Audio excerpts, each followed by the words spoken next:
बोलती पुस्तके. ज्यांना वाचनाचा नाद त्यांना बोलती पुस्तके घाली साद. आमचं चॅनल सबस्क्राईब करा आणि सबस्क्राईब करायला इतरांनाही सांगा. नमस्कार श्रोते मित्र हो, बोलती पुस्तके सादर करत आहे लेखक नंदू साळोखे लिखित कादंबरी इपळाप. प्रकरण 23. 6व्या दिवशी न्यारीच्या येळेला गावचं पाटील घरात आलं आणि पाठोपाठ पोलिसांची गाडी येऊन दारात थांबली. 5-6 पोलिसनी फौजदार खाली उतारलं आणि पाण्याचा भसोंडा आत शिरावा तसं एका दमात भसा असा घरात शिरलं. पोलिसांनी संभार आणि दिराला ताब्यात घेतलं. मला काय व्हायला लागले तेच काय कळेना. पोलिसांचा रोखा बघून अंगातनं वारं गेलं, पायच लटपटायला लागलं. अख्खू गळ्याला पडून गाय हंबरल्या गत हंबरायला लागली. गल्लीच्या वरच्या तोंडाला उगवतं तोंड करून चावडीचा फरांडा लांब लचक, निम्म गाव चावडीच्या दाळात गोळा झालेलं.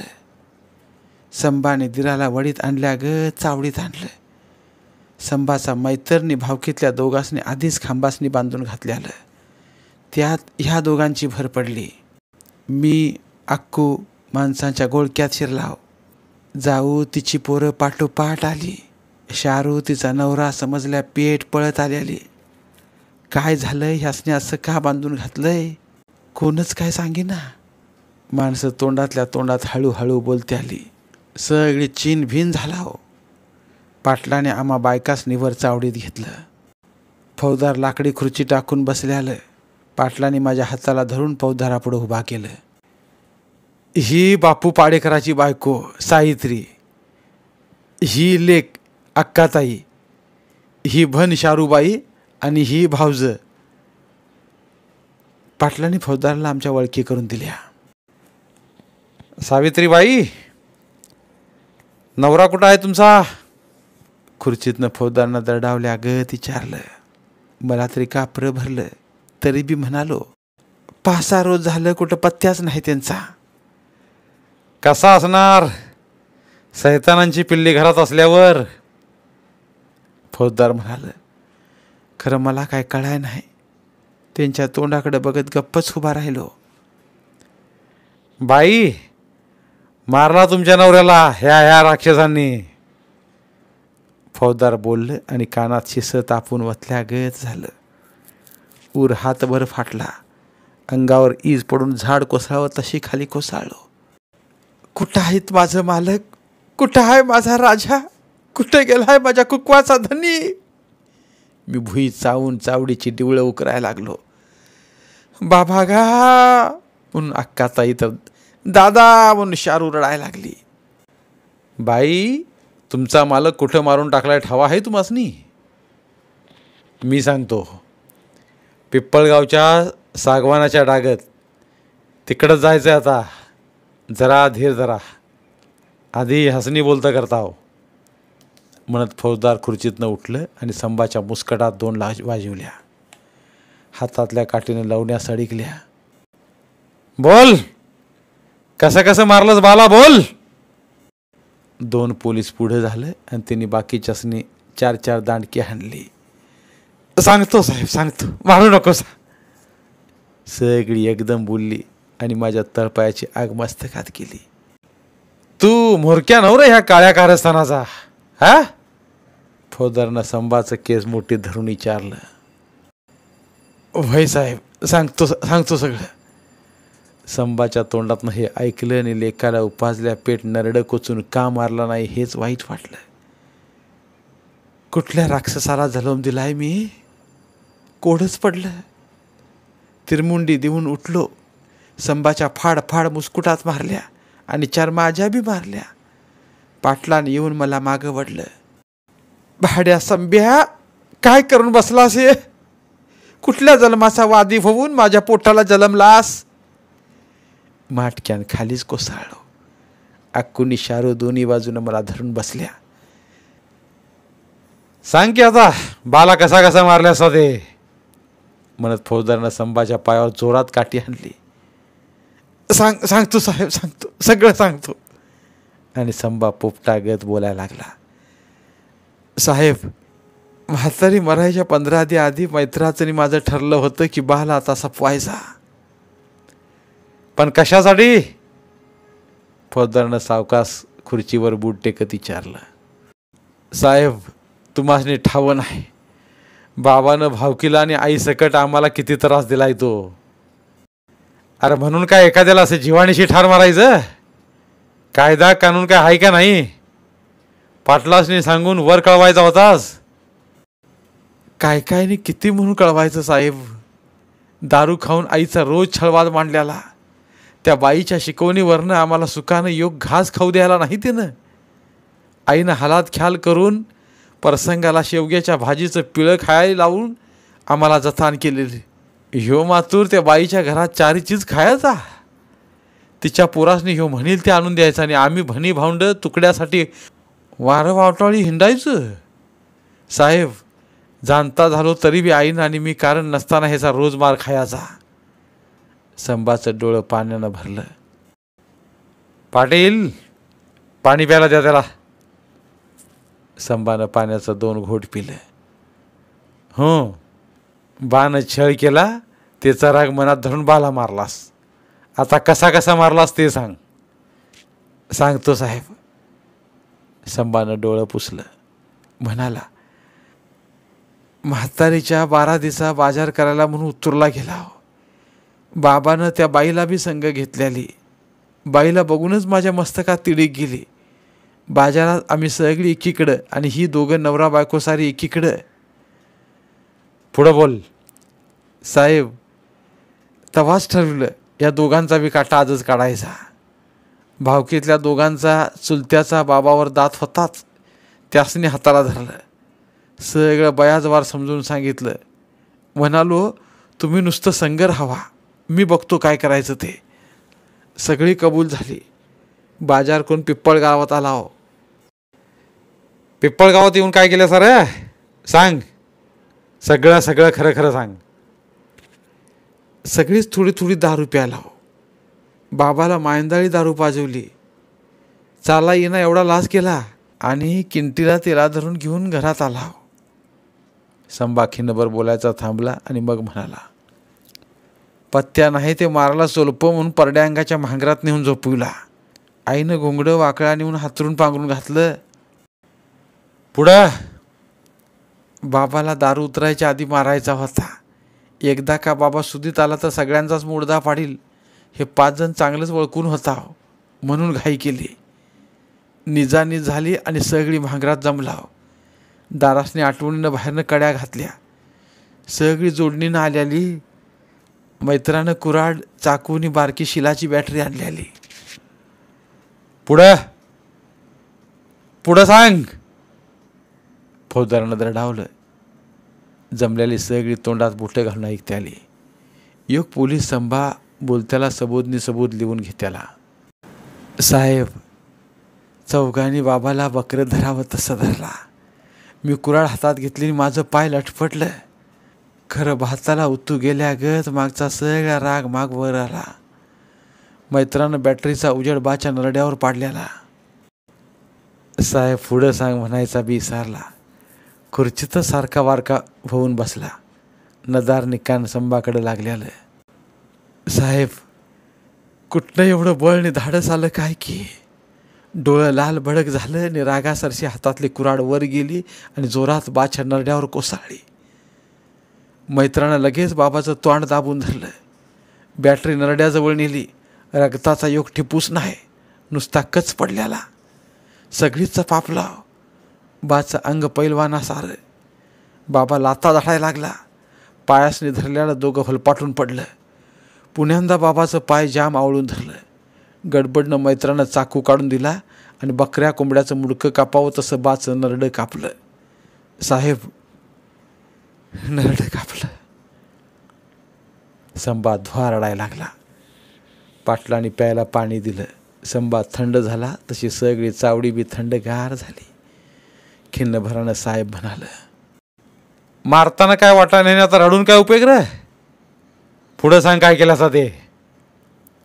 साहेब, नरडं कापून बी बाबा मरल हिची खात्री नव्हती. तोच चाकू घेऊन पोटात मारला. मरल्या पेट चाकूचं टॉकच मोडलं. तसाच चाकू वडला आणि पोट फाडलं. बाबा अंधारातच टासा घासून गपगार झाला. बाला मारल्यासा, पुढं तिची विल्हेवाट कशी कशी लावल्यासा? साहेब, बाबा मेला. मी मारला. माझ्या ह्या हातानं मारला. संबा रडत रडत म्हणाला आणि कुठनं तिडीक आली काय की मधी सुटलो. संबाच्या फडाफडा मुस्कुटात मारल्या.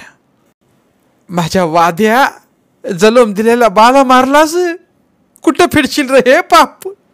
आता नरका बिगार दुसरी वाट नाही तुला. आणि भाड्यांनो, तुम्ही किड पडून मरशिला रे.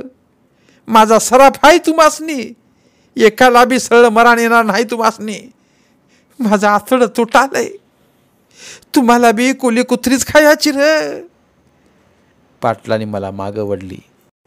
भाड्या, आईचं कुक्कू पुसताना हात कसं सडाय नाहीत रे तुझं, म्हणत खाली बसलो. पुढं सांग रे.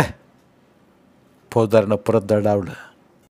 साहेब, भाच्या रगतानं घोंगडं वाकडा रबाड झालेल्या एवढ्या रगात बघून सगळ्यांच्याच हातापायात कापरं भरलं. पुढं काय करायचं कुणालाच काय सुधरना. तात्यानं टिकाव खोरं आणलेलं. म्हणाला, भस्कडायच्या आधी ह्याला कुठंतरी पुराय पाहिजे.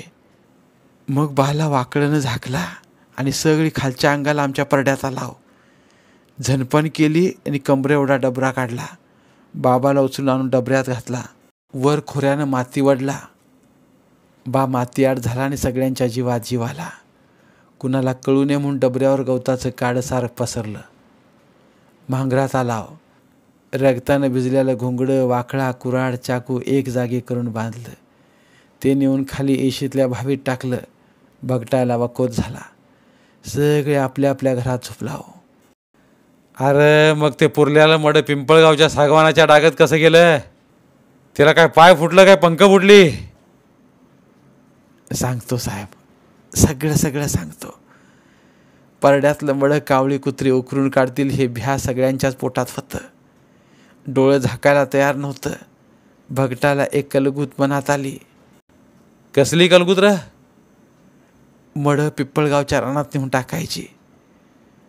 त्यानं काय होणार होतं?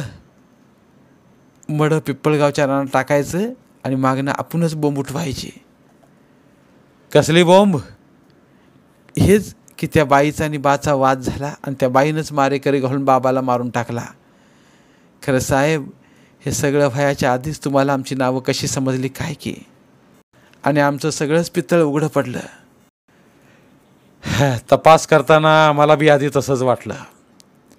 आधी त्या बाईचा संशय आला. जेव्हा तिचा जबाब नोंदवून घेतला तेव्हा सगळं निराळच पुढं आलं. त्या बाईनं बाजारातलं तुमचं चलन वलन वळिकले आलं. तुम्हा 5 जणांची नावं तिनं सांगितली. म्हणाली, साहेब, ह्या 5 जणांनीच मिळून त्यांचा घातपात केला आहे. मग तिथून पुढं तुमच्यावर झडप घातली आणि जास्ती कष्ट न घेता सगळंच बाहेर आलं. हे बघ, जे बी कधी बी खोटं कापडं घालून असतंय आणि खरं कायम नागवच असतंय. ध्यानात ठेव. पुढं काय केलं असं सांग.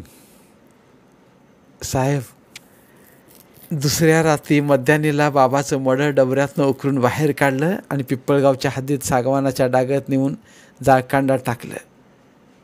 साहेब, त्या बाईवर बाला मारल्याचा खोटा आणायचा होता. आणि तुम्ही सगळी फसलासा. पाटील, गावातली पंच म्हणून थोडी माणसं घ्या आणि व्हा पुढं. आम्ही गाडीनं पाठोपाठ येतो. बॉडीचा पंचनामा करून विल्हेवाट लावायला पाहिजे. फौजदारानं हुकूम सोडला. पाटील पुढं झालं.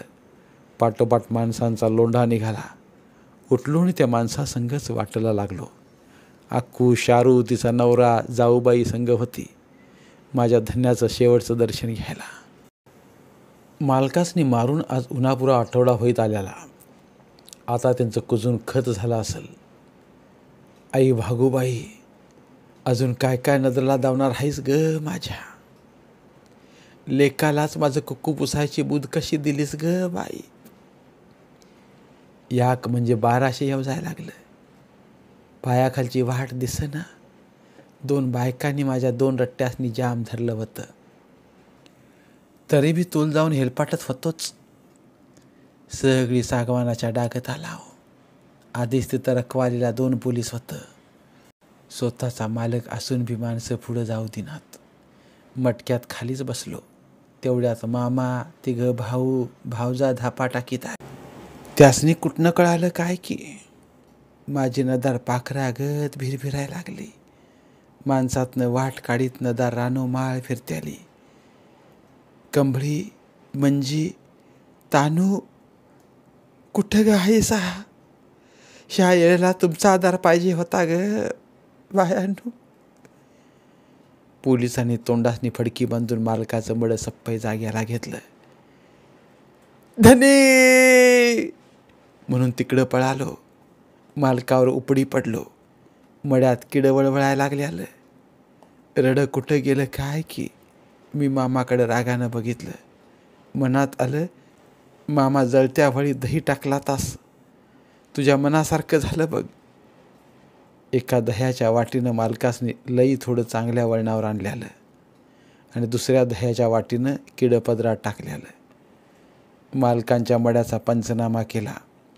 बापयांनी पोलिसांनी तिथंच डबरा काढून मालकासनी दुसऱ्यांदा मूठमाती दिली. गावच्या वेशीत आलाव. बावीत टाकलेलं घोंगडं, वाकळा, हत्यारं बाहेर काढून पोलिसांनी ताब्यात घेतलं. 5 सैतानासनी गाडीत कोंबलं. गुलालागत धुळा उडवीत गाडी गारगोटीच्या वाटेला लागली. माझ्या जन्माचा येळकोट करून लेकासकट 5 जणांसनी नेऊन गारगोटीच्या तुरुंगात डांबलं. केस उभी राहिली.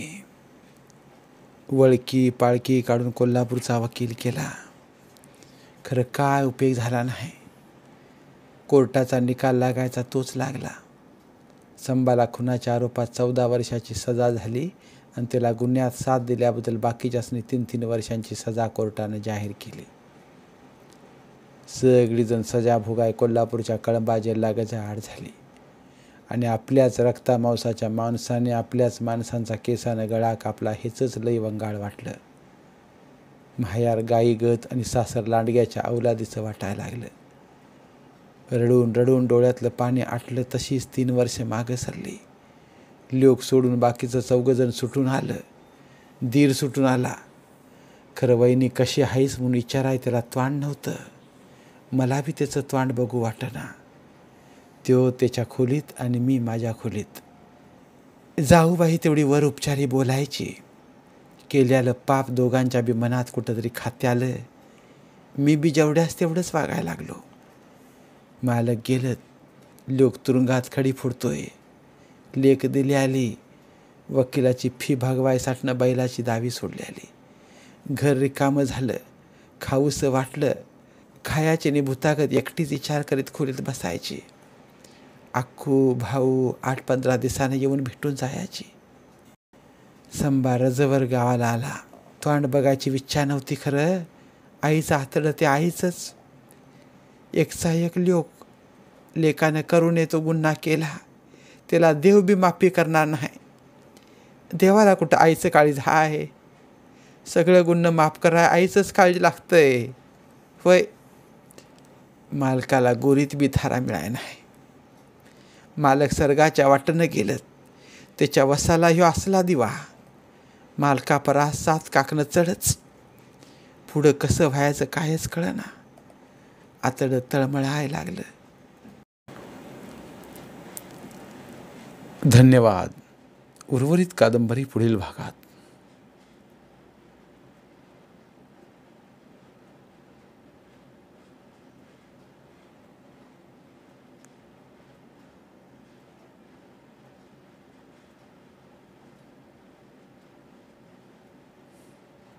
धन्यवाद.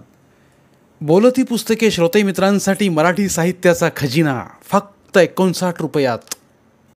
फक्त 59 रुपये माफक फी भरून आमच्या साहित्यरत्न या चॅनलचे सभासद व्हा व भरपूर मराठी ऑडिओ बुक्सचा आस्वाद घ्या.